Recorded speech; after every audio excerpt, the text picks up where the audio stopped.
Oh, thank you, Nicole. It's always nice to see you and the rest of the crew here. Hello, hello, hello. Nice. I look forward to these talks. I honestly do, because we get to get down and talk about all of this nerdy stuff with Susan's question. Like, everyone on this call know that cybersecurity is my favorite thing to talk about.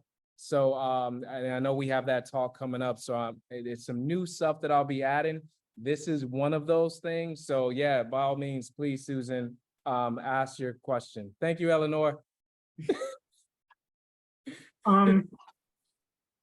I was, I'm a Best Buy customer and I utilize the Geek Squad a lot. And this month I'm up for renewal.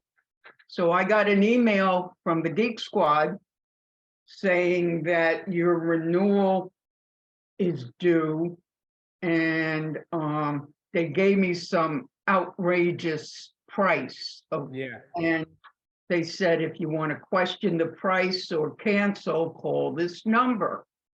So I called the number and they ran me around in circles, ended up looking at my bank account, then had me go, they went into a blue screen, then a black screen where I had to enter into information. And all of a sudden, you know, they said they want to test $200 in my checking account, you know, and I said, okay. And he goes, type 200 in. And all of a sudden it's like 2000. And the guy goes, oh my God, what am I going to do? You're going to have to pay us back. We want you to go to CVS and get gift cards. And I said, why should I go to CVS when I can go to Best Buy, which is closer than CVS? He goes, no, we need you to go to CVS. And I said, at that point, I'm going to report you to the police because this does not sound valid. And I hung up on him. First thing I did was I went online and got Best Buy's corporate phone number, called them. They put me into their corporate customer service, told them what happened. And one of the things they asked me to do was forward to them all of the emails that I had to open up and the cancellation and this and all that stuff, which I did.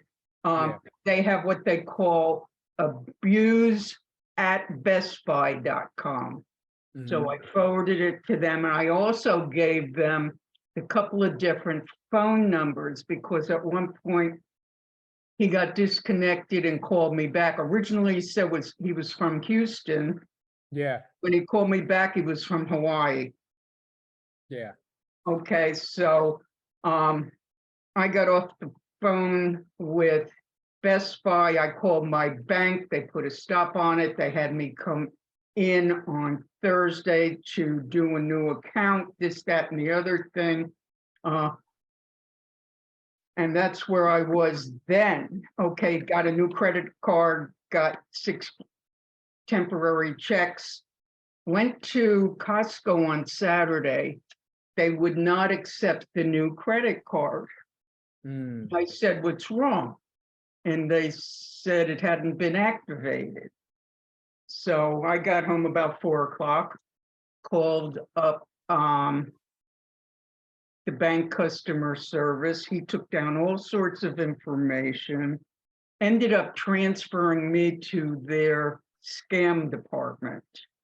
And the woman checked the account, figured out what her people at the bank forgot to do because they're not used to doing this stuff, and got me all straightened out mostly. And then I had to go back to the bank today to get a new credit card because they left off my middle initial, and everybody knows I use that. And the woman also checked to make sure that the right account had the right amount because they had to switch accounts and everything. But hopefully I am done, but people need to know about this. And from what I understand, it's not only Best Buy that these scammers are hitting. A lot of, but how did they get the information? Yeah, no, that one, first and foremost, thank you, Susan, for sharing that with us, because one, it's not easy just going through what you had to go through. Even though you were able to get your money back, it's more about the hassle, you having to go to Costco, go home without your groceries and then do it all over again. You know, you would think one of the things I've been listening to every single thing you said, and one of the pain points is that you can go to a Bank of America, Chase, wherever, and they really don't know what's going on with all of these scams that's out there. So you think they mean well, but they're really not educated in this type of stuff. And it's one of these things where when it comes down to these scams, like you mentioned, the last part, it's not just Best Buy, it's Best Buy, Amazon, it's Apple, it's any type of company out there that's big enough. What the way it works is they send you a bogus email.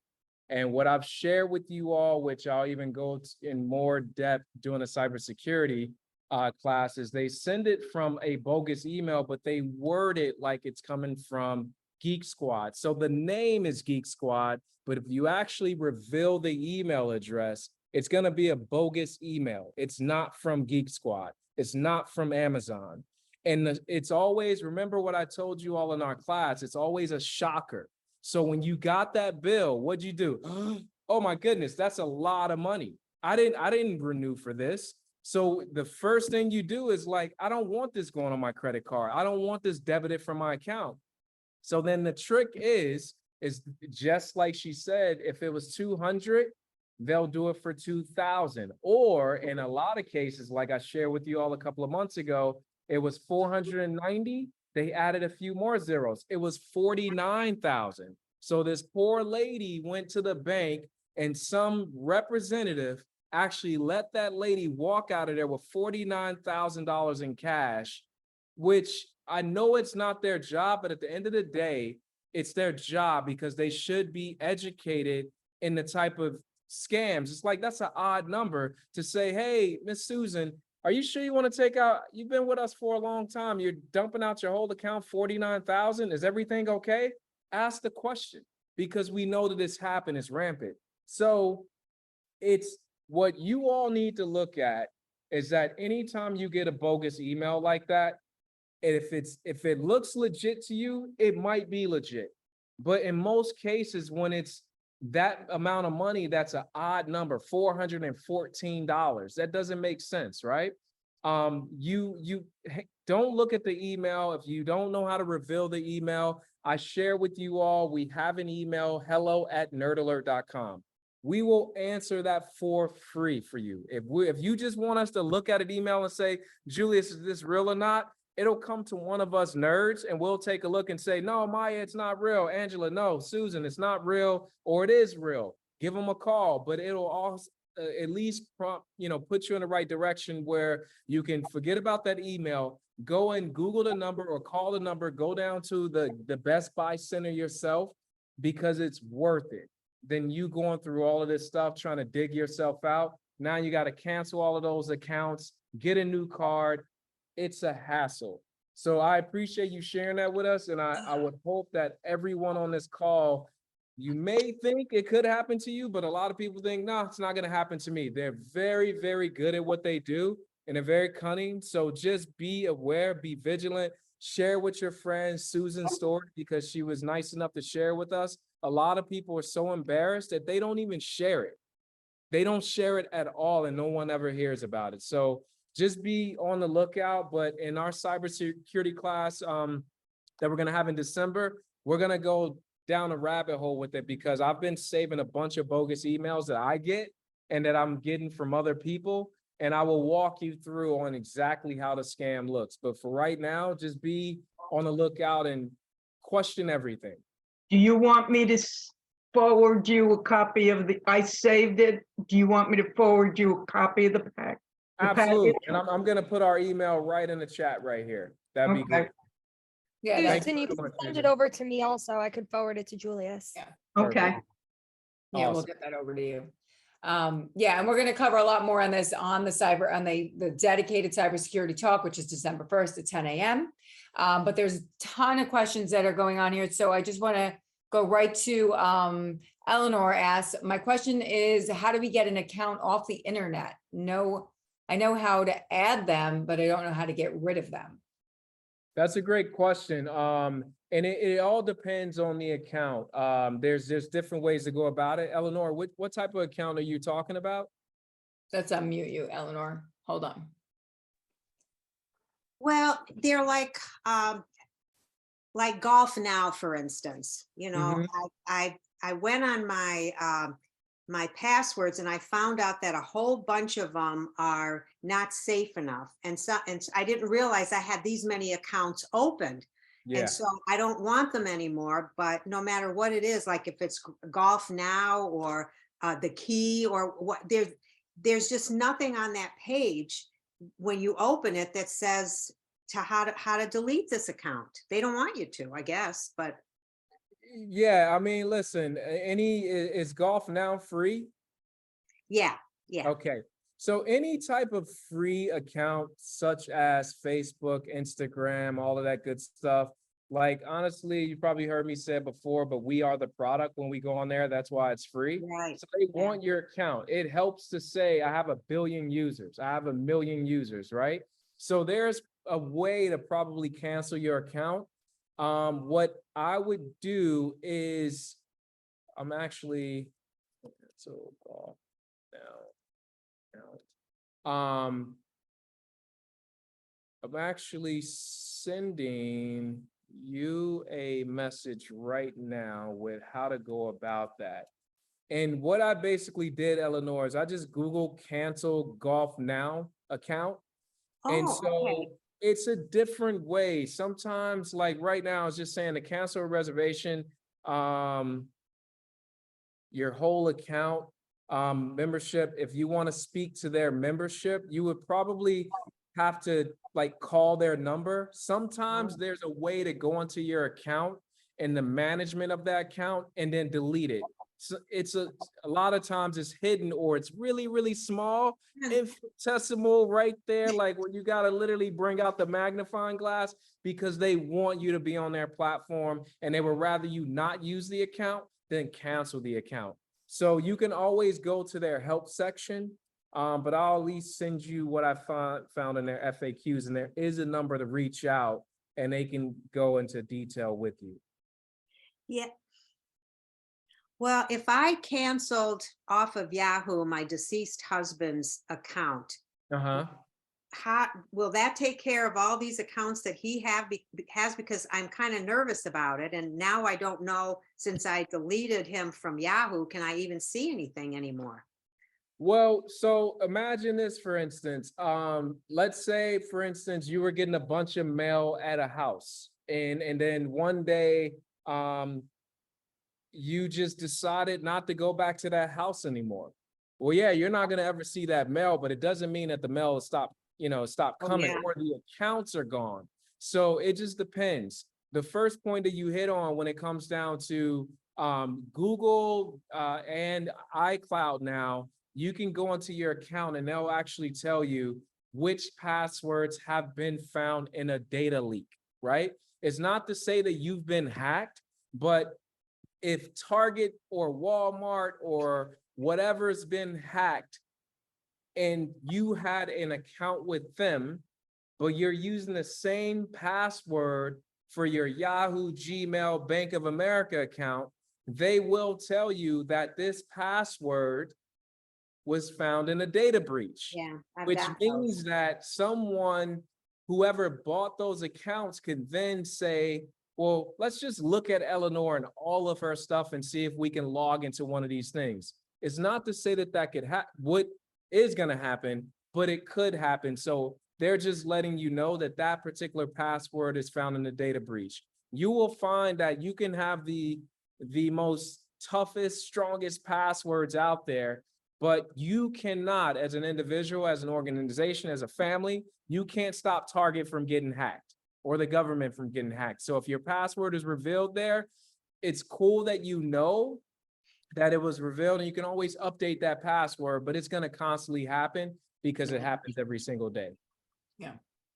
Hey, Julius, can you let everybody know what it's going to be like to go back to notify Social Security, your supplemental insurance, all these other accounts that you have taken out of your account that you've closed out and opened up a new one? It's going to be, I'm going to Yeah. be busy. It's a process. So anytime you're closing out any type of account, switching bank information, what I do, anything that I have like a list of those accounts. I have them like on my browser. So I know there have been times where Bank of America, for instance, it was like for a few years, every other month, I kid you not, I was getting a new debit card in the mail. I'm like, what's this? And they said, oh, some of our debit cards was found in a breach, so we're just gonna send you another one. So I'll have to update certain accounts with that new debit card. So it is a process. So what I would probably the best advice would be to just take note of your accounts, the things that are coming out on a regular monthly basis, and take note of those things and understand that you have credentials to log into it.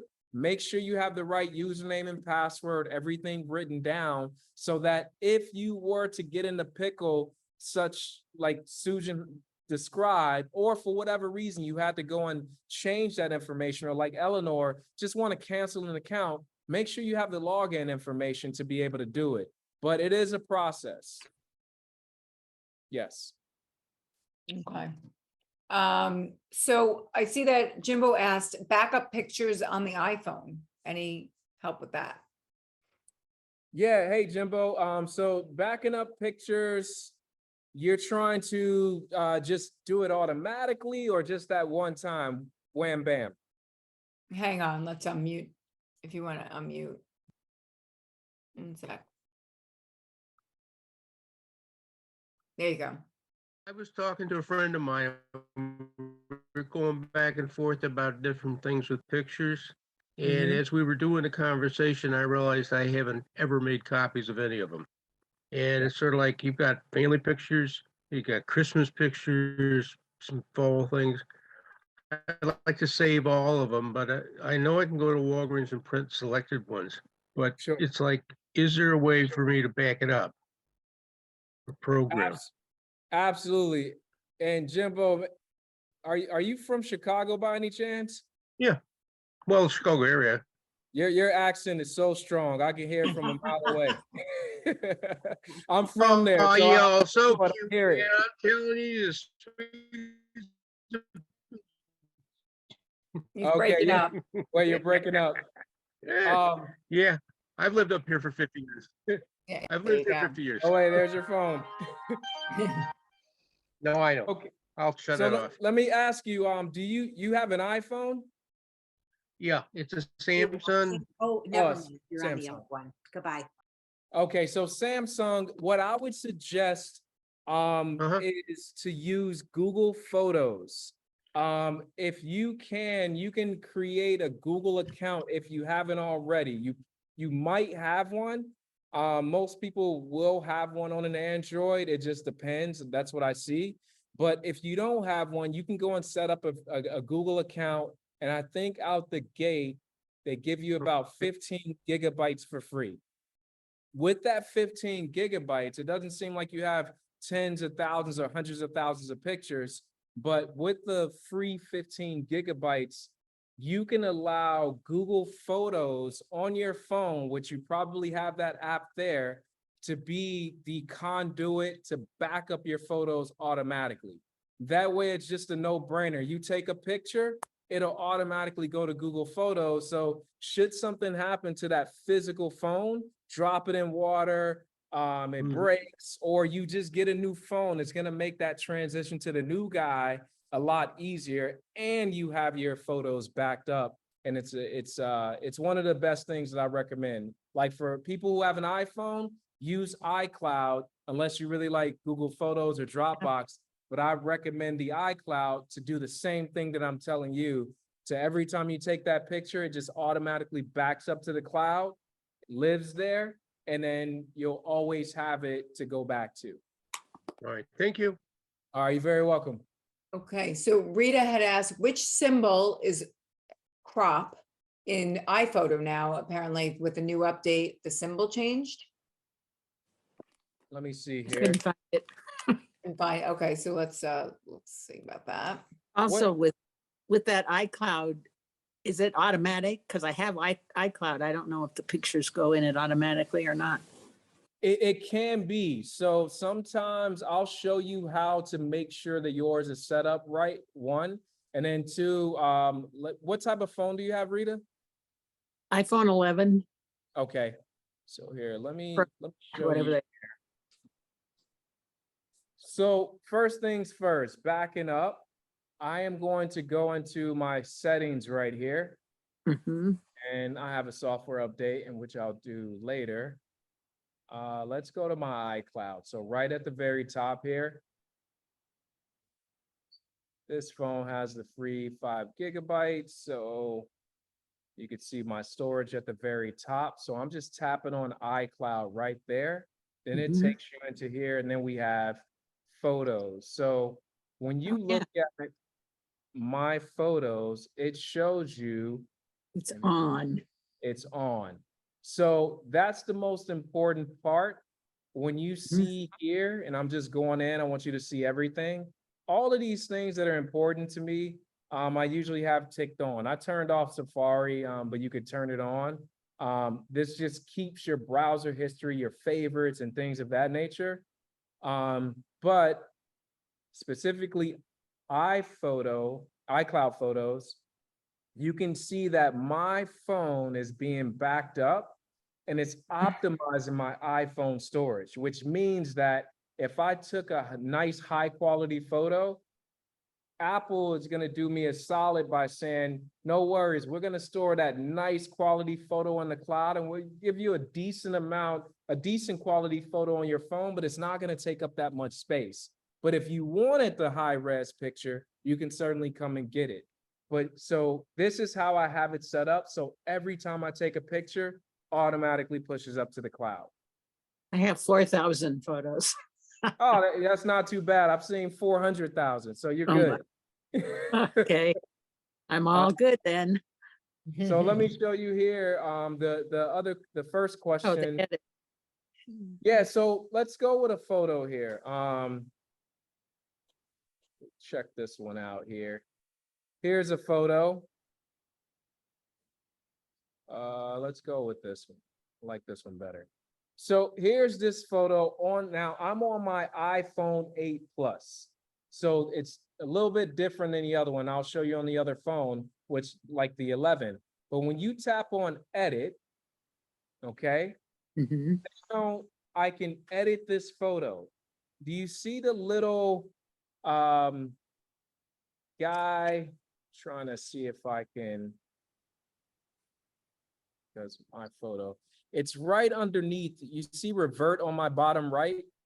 Oh, yeah. Okay, so to the left of that, it's like a little square with 2 arrows right there. Yeah. And if I tap on that, what happens is it gives me my little, where I can crop it, my little corners, and I can Yeah. bring this guy down, and I can say, hey, this is the only thing I want in that photo. I hit done on the bottom right, and now there's my crop photo. If Oh. for whatever reason you make a mistake and you crop it and you don't like it, if you tap on edit, you can just Mhm. tap on revert to original, and boom, we're back. Good. And is there any way to get rid of duplicate photos? I know I somehow ended up with duplicates of weddings and You know, if I'm not mistaken, if I'm not mistaken, I think they have a way to do it on the new iOS. I was doing it on my computer and I was really blown away with the Ventura. I'm Mhm. not sure if they have it on the iPhone, Yeah, I did it on my computer recently. That's why I wondered about the Yeah, iPhone. I just saw it's a new feature because people have been asking about it for years and I've been playing around with Ventura, the new, Easy. and it's very easy. So I don't know the answer to that. I don't see that it's looking for duplicates now. But no. Oh yeah, look. Here we go. Where? So You- as you go back into albums here and you're looking at all your albums, if you Album. scroll and scroll, and I'm on the blue album next to search, you see duplicates here at the bottom. Okay. You tap Yeah. on, it'll give you your duplicates, and then you can merge them. All right. Cool. So that's a new feature, folks. Use it. You got a lot of duplicates. May I ask a question about Yes. the store? May I ask a question about the store? Yes. I got lost. I couldn't tell. How do you know how many you have stored, the storage number in iCloud? I got the 8+. Okay, so yeah, let me go back in here. Now, how many photos you actually have stored? Yeah, managed. Yeah, how many I Okay. have stored? So let me start back right here. So once you go into the settings, the Okay, path, wait a minute. Let me go back. Let me go. Okay, settings. yeah, And you see your name at the very top there? no. Yeah, so you see where mine says Nerd Alert? Oh, I see my name now. Yeah. Okay, so you'll tap on that. Oh, tap And- on my name. Yes, tap on your name, and then you should see iCloud. You see that? No, it went somewhere else. Can't. Wait a minute. It went to tap on my name. iCloud. I see iCloud. Okay, so yeah, once you tap on your name and then you see iCloud, Yes. then once you tap on iCloud, it takes you here. But from a photo standpoint, you want to see how many photos and what you're backing up. Then you're gonna tap on photos where I have it on. Oh, okay. And then it tells me 1.29 gigabytes in iCloud. I have 126 photos and 10 videos. Status synced 2 minutes ago. Mm. Now I have the latest version of the Mine didn't do that. That's where I was Yes. before. So I'm on Photos. iOS 16, but I don't have the latest version. I have one more update to do, but this is iOS 16. So if you don't see that, you can always go in. I can't remember exactly where it was before, but you can find out how many photos that you have in iCloud, or by tapping on the storage itself and manage account storage. I see managed storage. And then if you tap on photos, this will Photos. just give you actually the amount of storage you're taking with iCloud. Right, But right. really, if you wanted to see the photos, I used to go and see it. I don't have a phone that has iOS 15 on there, but here's another place that you can see it. If you go into your photos here on the phone, and then I'm in albums, I can see 136 recent pictures. I have all of these different numbers here, like IBIS. These are all my different albums.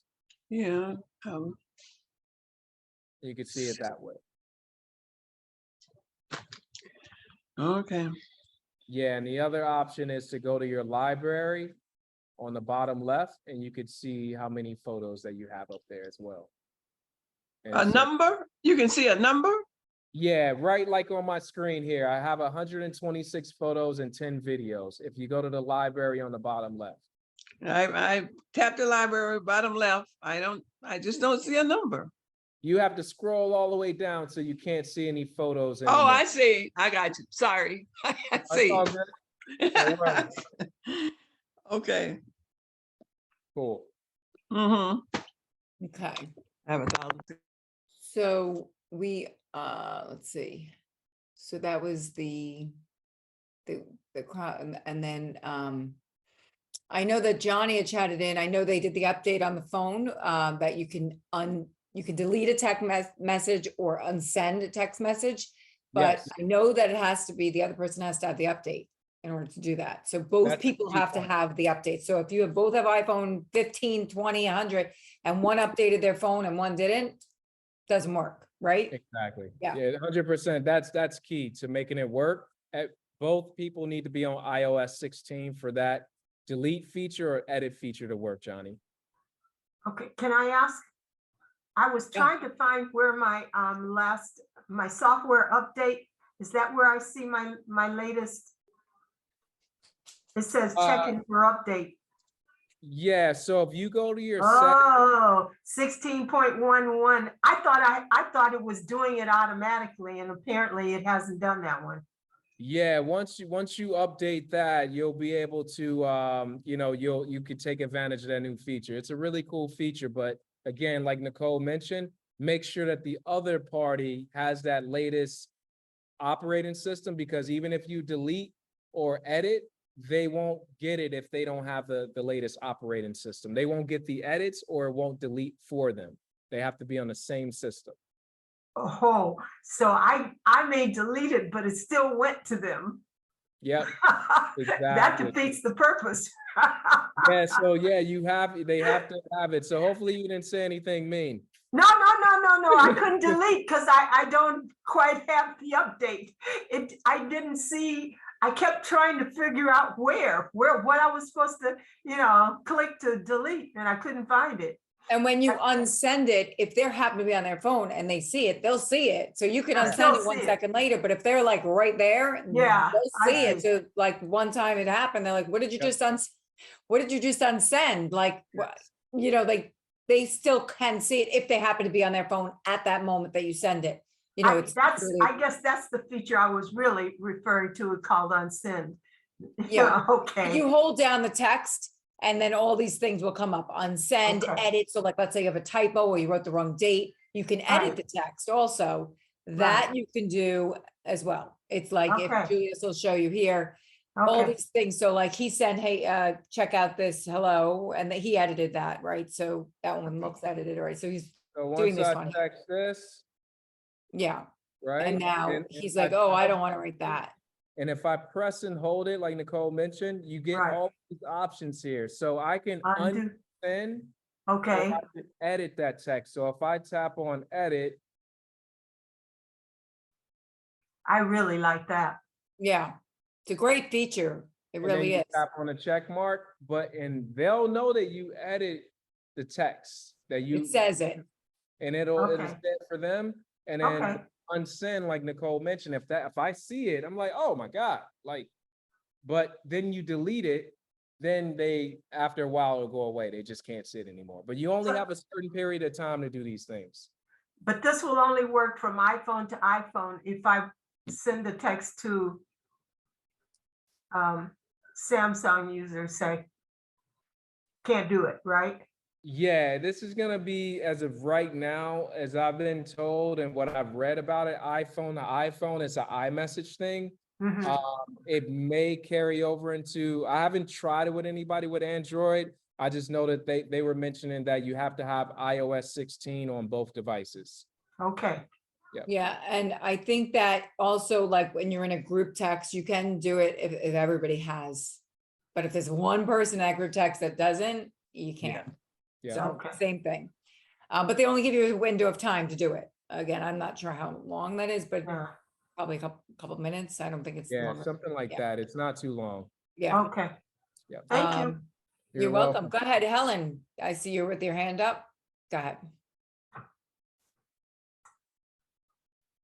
Okay, Julius, I'm going to be switching from a Windows 10 computer to a MacBook Air. Nice. And what would you recommend for transferring my data from my PC to my new MacBook Air? Let me ask you this. Are you gonna be doing a transfer yourself? I hope not, but Okay. in case I am, I Okay. prefer to know what to do in case I get in that situation. So let me ask you this. Do you have a lot of photos and documents and music? Photos and documents, Photos and documents. not music. But also I have, like I use Excel, Word, Okay. PowerPoint. Got it. So there's two parts to it. One, just moving over the furniture, right? Which is going to be the documents and the photos. That stuff right there. If you have a lot of photos, I would recommend you getting a nice little thumb drive. You can get I bought one from Amazon a while back, and it may even be cheaper, but it's 128 gigabytes. I bought it for $24, and it's a 3.1, which means that it's faster. And you can plug it into one computer. But if you're getting a new MacBook Air, it's probably going to come with a USB-A. So you're going to need something called a dongle. Okay. DONGLE. It sounds funny, but I promise you it's a true term. And you could actually look it up on Amazon and just say USB-C to USB-A. Oh, USB-C to USB-A. USB-A. And so Okay. that will basically convert the USB-C that you probably have on your PC, and it'll plug right into the USB-A. And so what you can have, you get the data. I would normally just move the documents over, put it in the folder, move it over to the little thumb drive, move your pictures over into a folder into the thumb drive.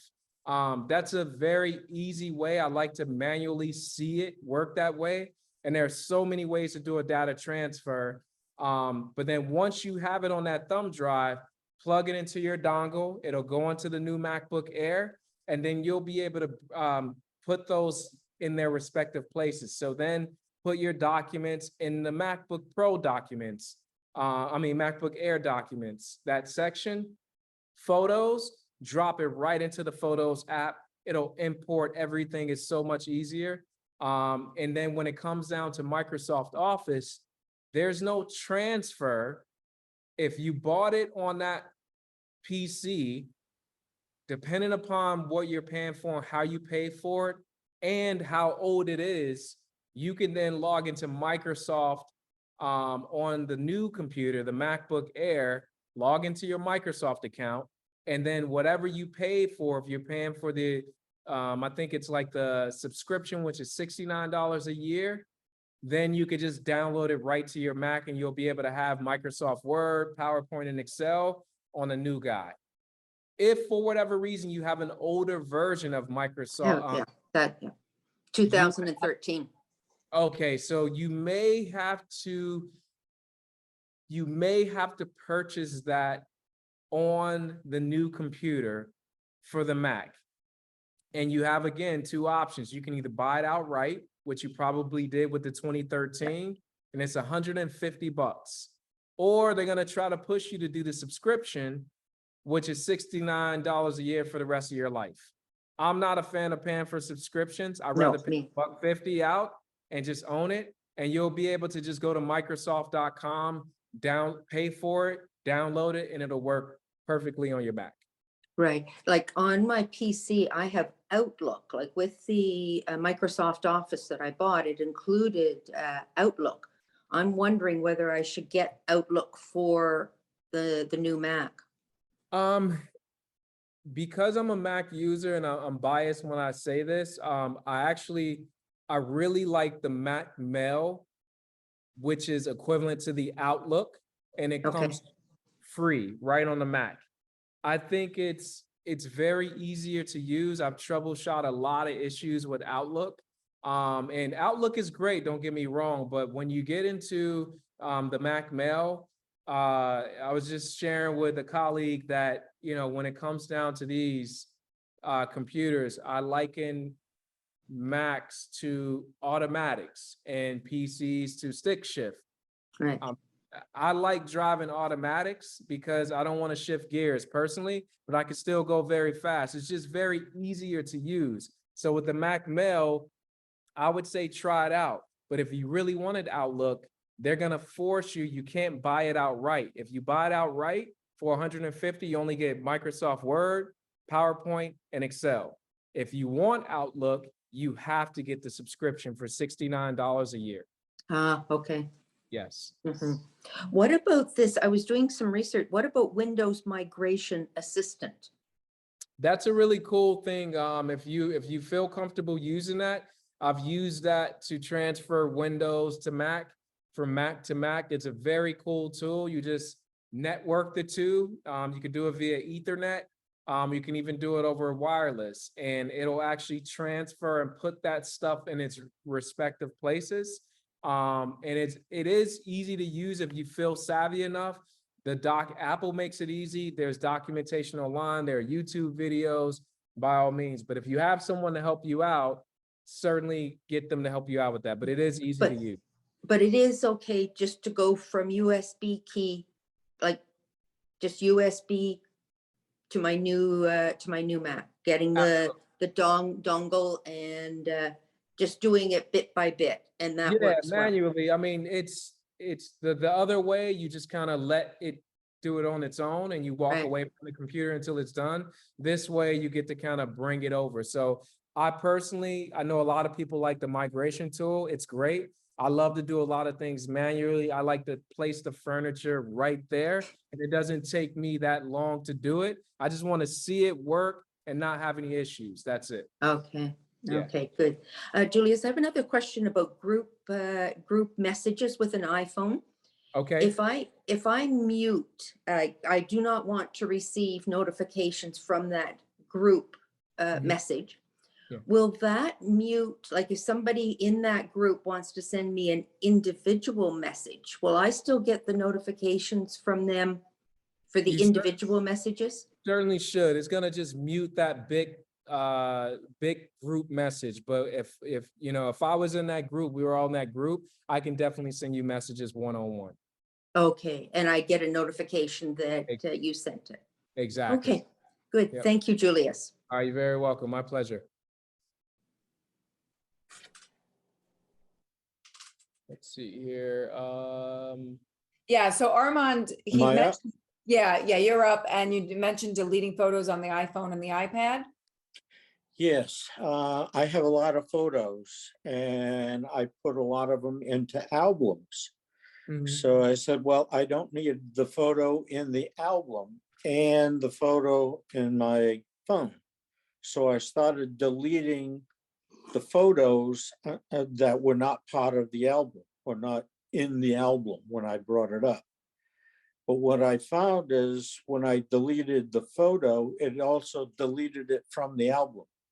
Is Yes. there a way to not do that? To delete it, but keep it in the album?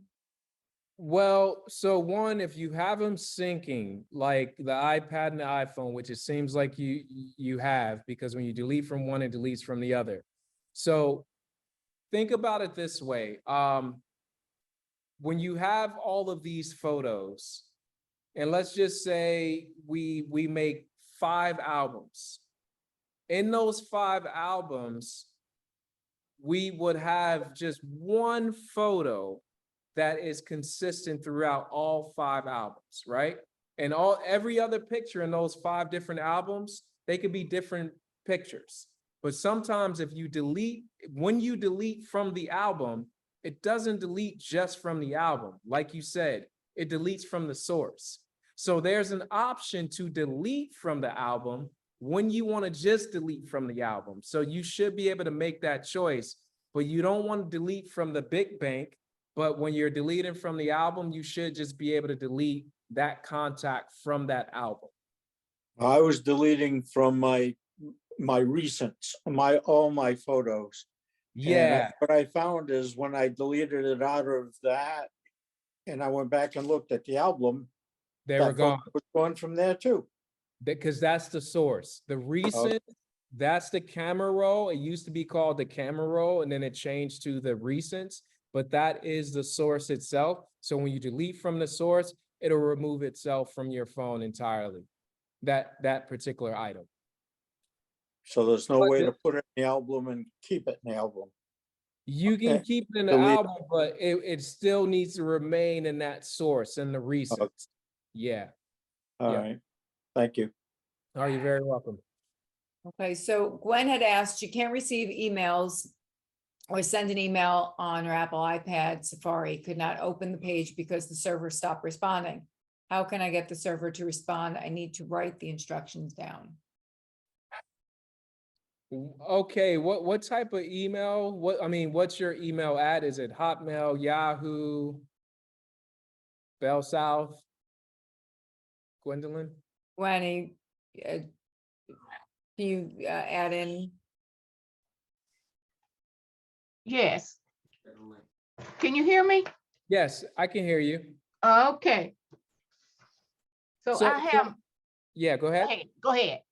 No, I was just gonna ask you, what type of email do you have? Is it a Gmail, a Yahoo, a Bell South? Now on my iPad, it's a Gmail. I'm Okay. sorry. It's Yahoo on my iPad. Okay. Got it. So I figured it was a Yahoo or Bell South because I run into this issue often. What needs to happen? So when you sign into Yahoo, basically, let me see here. You should not have to update the server settings anymore. It depends on the age of your devices. But let me see if I can remember my Yahoo password. I set this account up like 20 years ago, and I literally only send the worst junk of the junk there when I'm getting the 20% off at Bed Bath & Beyond. So then I'll give them that email address. Let's see here.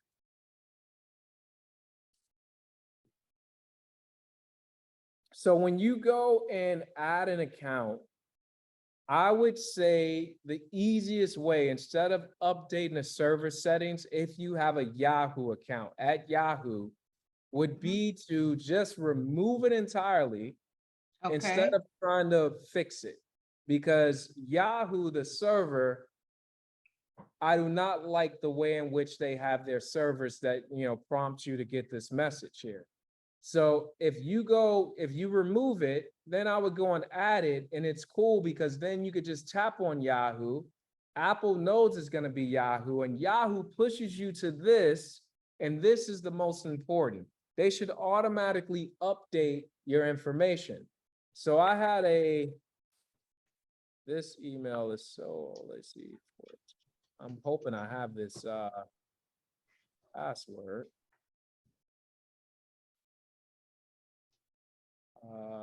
Let's go with, I may not have it. Oh, I got it.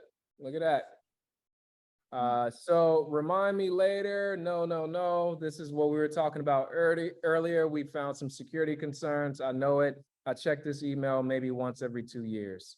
So remind me later. But this is a good sign. That means I'm actually going to get in. So this is what should happen. No server settings to be updated. At one point in time, you would have had to. Once I hit save, now I have my Yahoo there. So instead of trying to troubleshoot it and trying to write down all the steps, I would just remove it from the phone and then just go and add it just like I did. But the most important part is having the right username and password. And I just wish that I had the right password, and I actually did. But if you have the right password, then you're good to go. You should be able to get in. And then at that point, you'll be able to send and receive email messages with no issues. Well, thank you so much. I'll try that. Okay, you're very welcome. My All pleasure. right. Have a good one now. Thank you. You as well. Okay. So I see that, Frida, go ahead, and then we'll get back to the chat questions. And I see you, Nancy and John as well, and we have some more questions. So go ahead. Remove it off, Katie. Go ahead. Okay, Julius, I Hey, have Frida. a Samsung Galaxy S10. Okay, And I have a lot of pictures on my phone. got it. My brother keeps bugging me that I should put them in the iCloud, but I don't know how to do that. He explains it to me, but not for nothing. And I hear you, but it doesn't click. It I won't got click. it. Yeah, so I wouldn't say iCloud, not to say you couldn't have an iCloud with your phone, but I would say Google, because I know you already have a Google account. So Google has Google Photos. It's probably an app already on your phone. You would just have to go in. Let me actually get you some directions here. Yep, I got it. Yeah. Okay. Yeah. So if more than likely, in most cases, usually when those phones get set up, Google is kind of like already the conduit that's holding those photos and uploading them to the cloud and keeping them, unless you're just putting them in the pictures app that you have on there. Now you can switch it and you can actually have those photos go to Google Photos. Do you see any of your photos in the Google Photos app?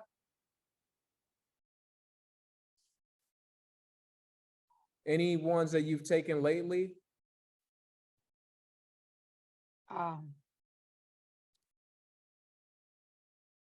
It says allow photos to access photos and media on your device. Yes. Allow or don't allow? You can allow it. Okay. It says do not back up, turn on backup. So you can back it up. Now here, before you hit backup, let me tell you what that means. So let's say you have, let's go with 1,000 pictures, right? If you have 1,000, remember what I had mentioned earlier, you get a free 15 gigabytes with Google. So that's usually enough for the most people, like even myself. I don't have that many photos, but then there are times where people have a lot more photos. And it's fine if you do, but here's the good thing is that when you get that 15 gigabytes, the free 15 gigabytes, and you do this backup, let's say you have 10,000 photos, which is going to require you to upgrade. Google, just going to get the actual number. Google charges $1.99 per month for 100 gigabytes. That should cover you. So $1.99, and I think you have the option to pay it for the year, which would be $20. You'll save a few bucks and just get it for the whole year. And that's a lot of space for your photos, and you never have to worry. So the cool thing about it is it'll back up your contacts. It could back up a bunch of stuff. So should anything happen to that phone, photos in the cloud. And you know what I always tell you all, if for whatever reason the cloud goes down, no need to worry. That means the world ending. So just take cover. Okay. All right. Okay. All right. Thank you. I'm going to try it next time I talk to you. Hopefully it's done. All right. Sounds good. Okay. So I see a question. PD Clifford asked, his computer gave him a blue screen of death. Some of my hard drive was not backed up.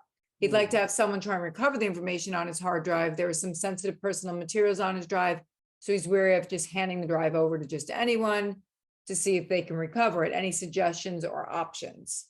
Yeah, I would go with, hang on, I'll tell you a company you can go with, and I'll explain to you what the process is. I can tell you that it gets pretty expensive when it comes down to this. I've had to do this once in the 12 years that I've been doing this, where we don't do it. And I'm talking about true data recovery. So let's say, for instance, your drive was recoverable. I can do some CPR on it and breathe some life and then extract that information. It could be possible. But if it's not, and the drive is actually really bad, you're gonna need experts. And there's a company that we've worked with, they're called Drive Savers. Their sole service is to recover data from hard drives. And it's like you see in the movies, if you ever seen the guys with the goggles, the whole white suit, the gloves, the everything, and they're walking around the room and they're looking at these little devices, they recover it that way. The gentleman that I worked with a few years ago, he had about 50,000 pictures, that actually, I take that back. It was about 78,000 pictures. And I had told him to always back up. He had thought he was backing up. He wasn't. And he said, I really want these pictures. They charge you for the size of the drive. So even if you were getting one little tiny document from there, they don't care. They're going to charge you for the size of the drive. In his case, it was 500 gigabytes. They charged $2,400 to recover his data. And they ask you, what's the most important thing? If we were to go on there and extract anything, what should we go and get first? Because the hard drive may fail. He wanted his photos. They were able to extract everything from the drive itself. So they would ask you the same thing, but it does get pretty expensive. Sure. And the it's name of the good- company is Drive Savers. And the security end of it, is that, I mean, how trustworthy? I mean, there are some things like personal papers and that sort of stuff. You know, that's one of my concerns. Yeah, it's one of these things where I found this company through Apple years ago when I worked at the Apple store.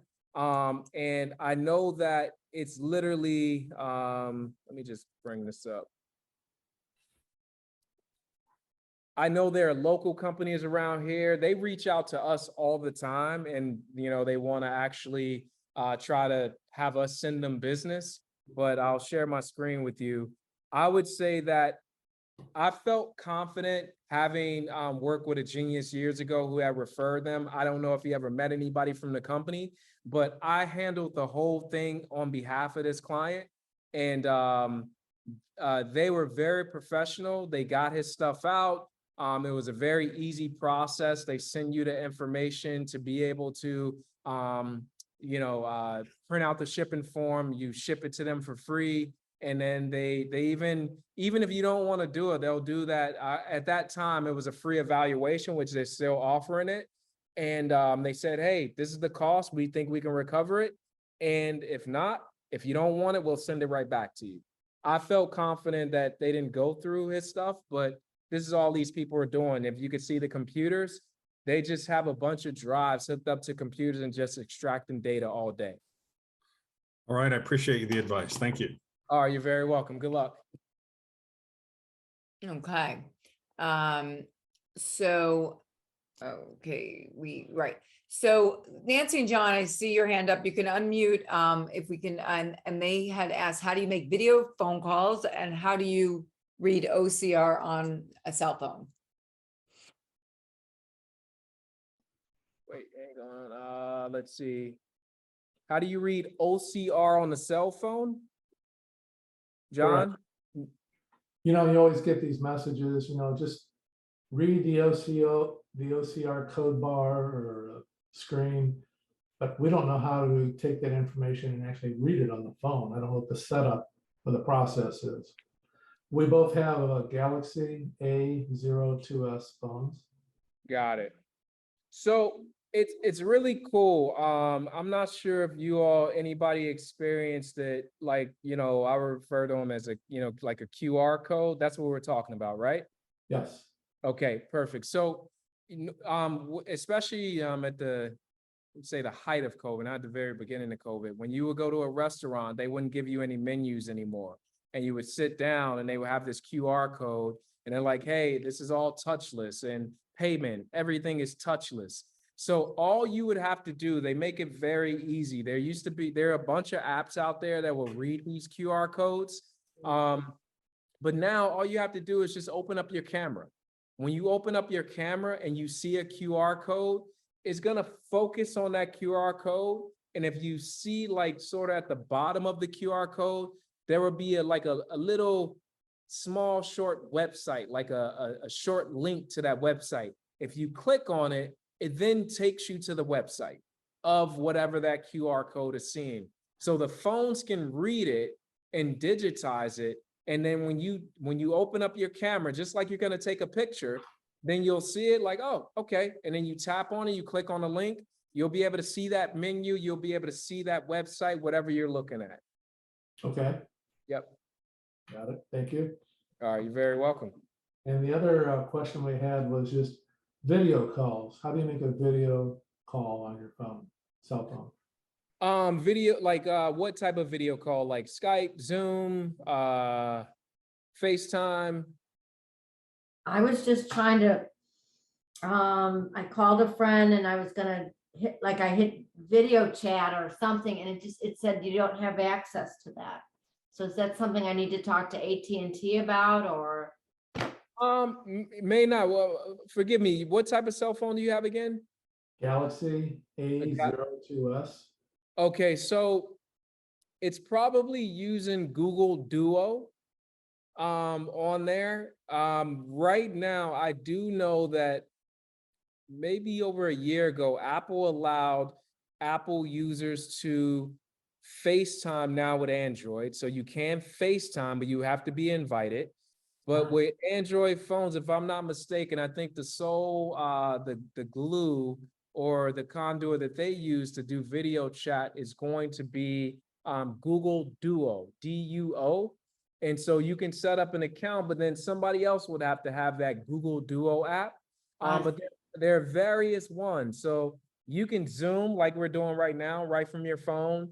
You could Skype. You can WhatsApp and do a video chat. There are various ways to actually do a video call. Okay, I just thought it was gonna be super easy and I was gonna press this button and away I was gonna go with my friend, and it was like, nope. It was a process. I think about it this way. I would establish with your friend and say, hey, you know, how do you want to meet? Like, you got to be at the same restaurant, if you will, right? And so if you're going to use Skype, jump on Skype. If you're going to choose Google Duo, you can just, you know, jump on Duo and you'll have that app. And it is easy once you get it set up and then you tap on that video camera, then you'll both, as long as you're on the same platform, there will be no issues at all. Got it. We ended up going to Messenger on Facebook and that worked fine. We were able to video chat, but I felt so stupid. I was like, oh my gosh, this looks so easy on TV. When people are doing it, there's something amiss. So I will definitely look into that. Thank you very much, Julius. It's always a pleasure, Nancy and John. You're welcome. Okay, so I don't know who's behind New Jersey or NJ, or I'm saying New Jersey, it could be your initials. If you want to unmute, I see there's a comment in here.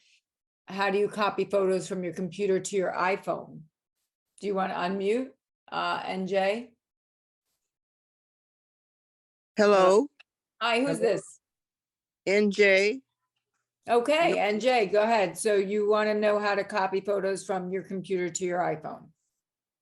Yes, I have photos on my desktop, on my computer that I copied over there, and I wanted to put them on my iPhone so that I can send those to someone. Is that possible? Yeah, it's possible. It's not that it's hard. It's hard to kind of walk you through. I can give you a visual. So if you have a Windows computer? Like no. Well, yes. Okay. Yes. So there's a couple of different ways. One, if you can download the iCloud app onto your computer and you can connect your account and you can sync photos wirelessly that way, from your computer to your phone and from your phone to your computer. That you would have to download that app. And I think now they're dependent upon what operating system you have. You may have to get it from the Microsoft store, which is the iCloud app. And then you can connect those two. If you wanted to do it via like a cable, old school style, you can plug your phone to your computer. And then you would have to, if you don't have it, you would need the iTunes app. And with that iTunes app, iTunes will see your iPhone and they will also see the photos in which you have on your computer. And then you would have to, it's not an easy process in the sense of walking you through what I'm telling you, but if one was there, it's an easy process because I've done it so many times. But you would need a cord to sync those photos via iTunes from the computer to your phone. So and you have to like sync it. So there are some steps that you could take and, you know, you can actually Google it and it'll give you step-by-step directions for your Windows PC. Okay, thank you. All right, you're very welcome.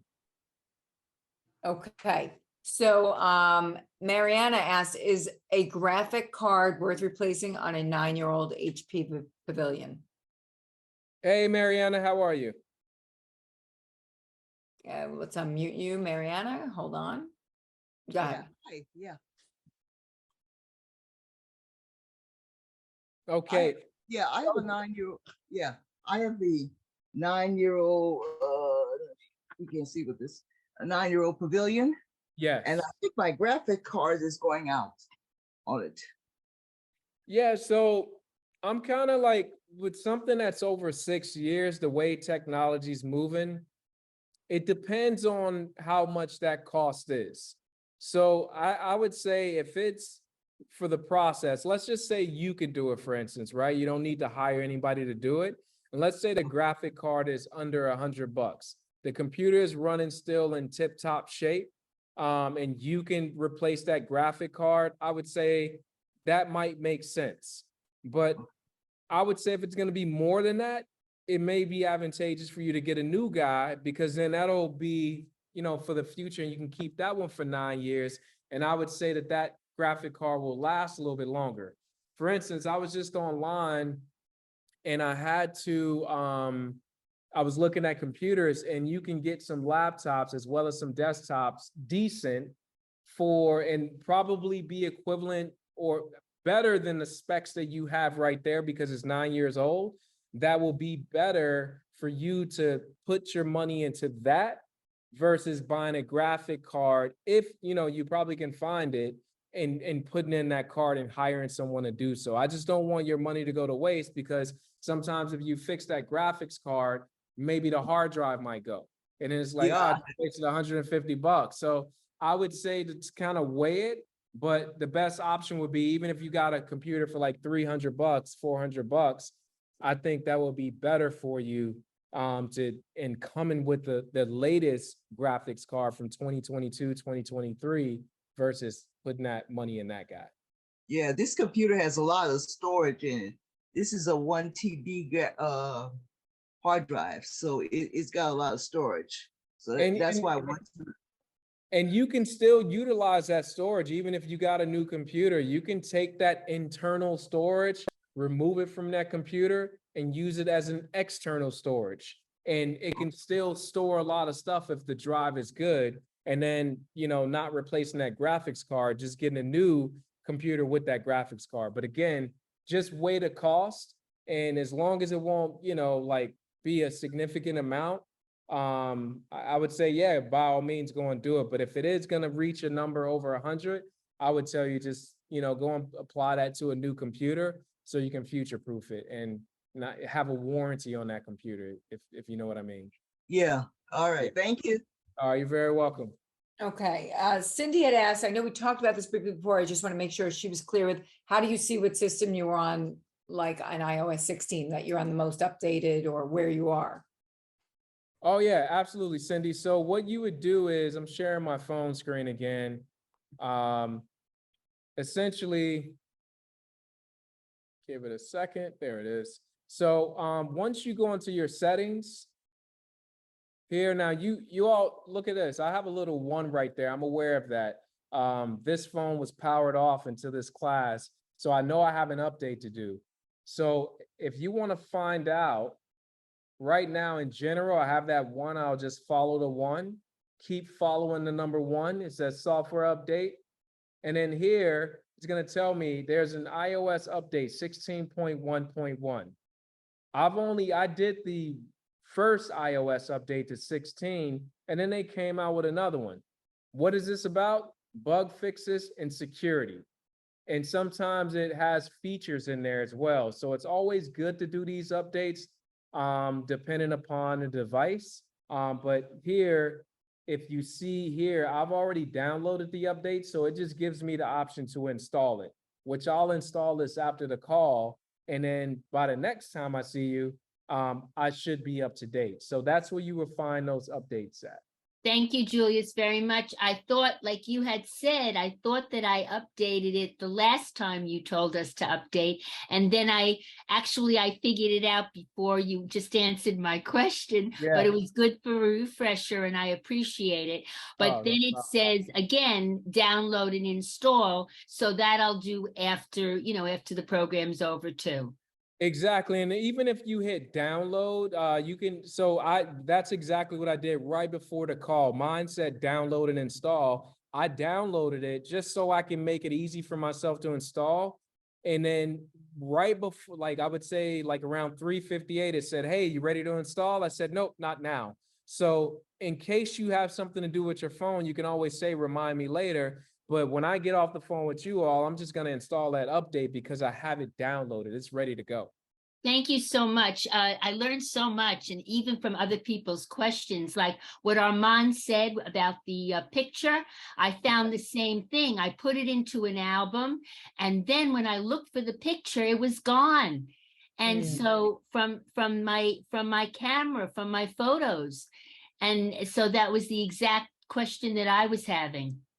And that's why these calls are great. I was just telling Nicole and Ashley, I said, basically these calls are a godsend because I know it's beyond just tech support.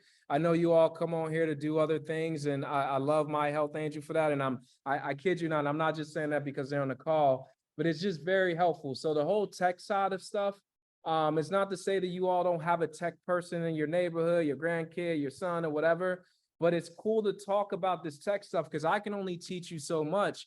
But then when everybody else bring their problems, we get to address it wide open and you get to learn something else. So I can't take all the credit. I'm just here just playing around and helping out.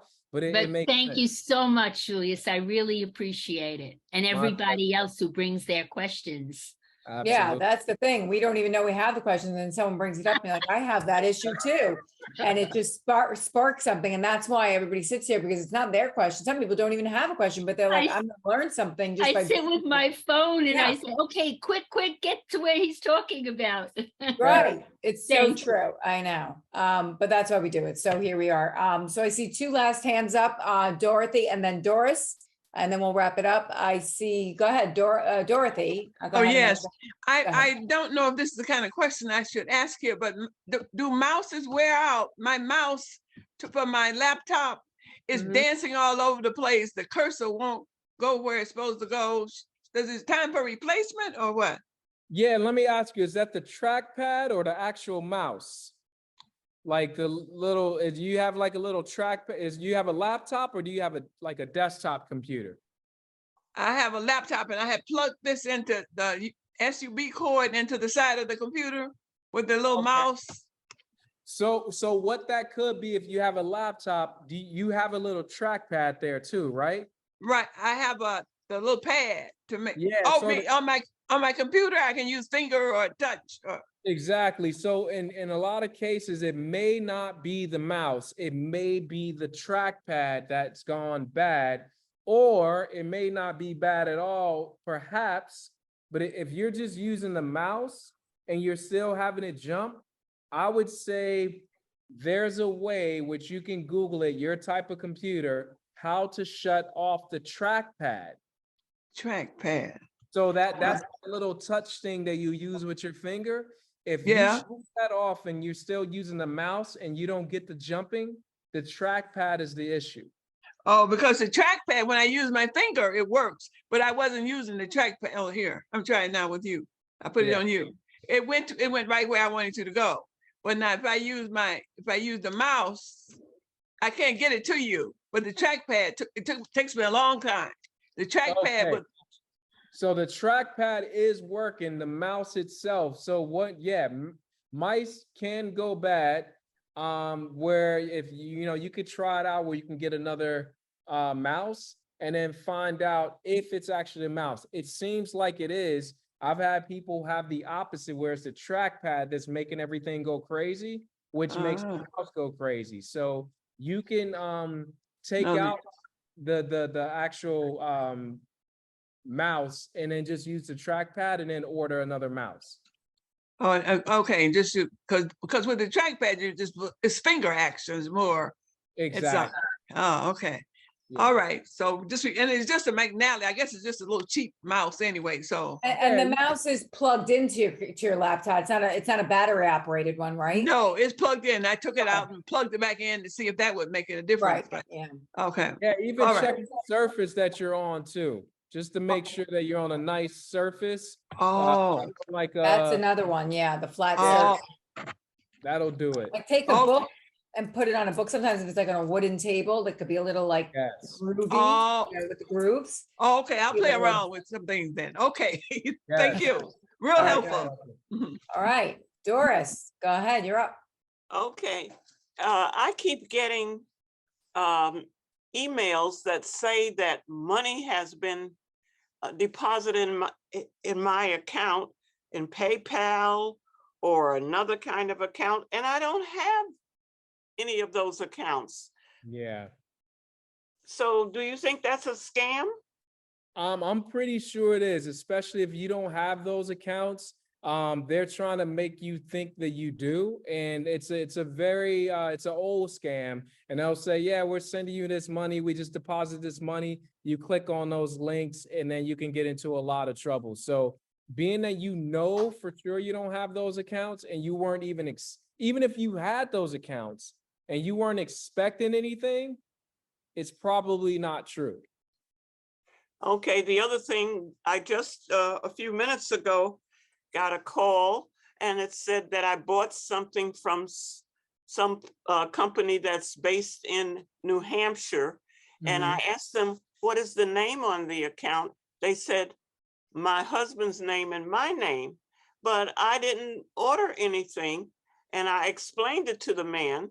He said it was Bank of America, that it was on my Bank of America card, and I don't have a Bank of America card. So it's the same thing, and you're very nice to even speak to these people, just to even hold a conversation, because what they're trying to do is get you to think something that's not true. So you don't have a Bank of America account, and there's a lot of information out there that's public information about us. You can find it via social media, depending upon how you have your account.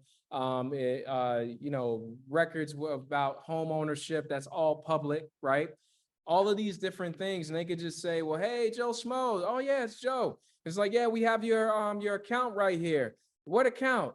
American Express. I don't have an American Express. Oh, I'm so sorry, sir. It's your Visa. It starts with a 4, right? Oh yeah, that's my card.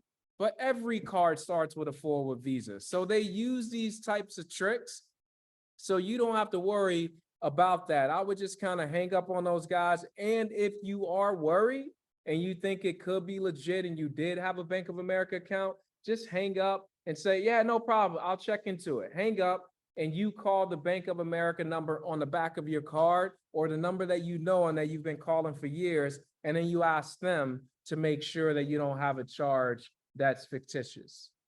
But I don't have a Bank of America card. My point exactly.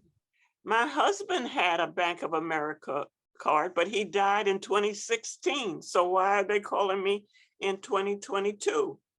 Yeah, that's what I mean. It just seems like it's fake, and they're trying to get you to think, because Bank of America is a very popular bank. So 9 times out of 10, a lot of people have it. Some people don't. But if they're just fishing and you just happen to have a Bank of America account, or like you said, your husband had one in 2016. So you're like, well, I know we had one, and you continue to talk to him, just hang up the phone, especially that you don't have one. And then you can call your bank if you're questioning it, or have somebody that help you out that's a little bit more savvier on the computer, that can kind of validate it and show you someone that you trust that can go onto your computer, like a family member or something like that, or your tech guy.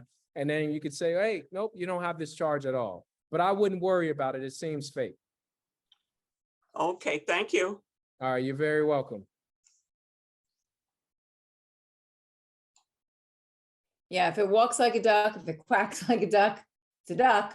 So if you're thinking it, most chances are it's definitely, so go with that gut instinct, especially if you know in your heart that you're like, this is not right. And last question, Mariana, go ahead. Yeah, I just have one quick thing to say. Julian, you're gonna do one on cybersecurity, I think in December. Yeah. Be sure to hit that Geek Squad thing, because that email looks so real. Oh, yeah. It looked real, looked authentic. It has the logo on it and everything. If I didn't know better, I would have clicked on. So what is this? We'll call them, because that thing looked real. That is the most genuine email I've ever seen. From a scam company. I forwarded one to you, Julius, and I sent one to Ashley also, of the whole package, the cancellation thing they put together, you name it. So that's perfect. they got it. Thank you so much. And I have a couple of my own. It's, we'll end on this. It's equivalent to me coming to your door saying that I'm Comcast, but I write on my shirt with a marker Comcast, right? You can read it, but a lot of people are like, well, maybe it's Comcast. Well, no. When I go through our next course of cybersecurity, I'm going to show you all how to identify what is real and what's not, and what looks real. I see these emails and I'm like, there's no way that looks real, but I get why you all think it looks real. And there's nothing wrong with you all. It's just, I see this all the time. So I want to train your eye like my eye.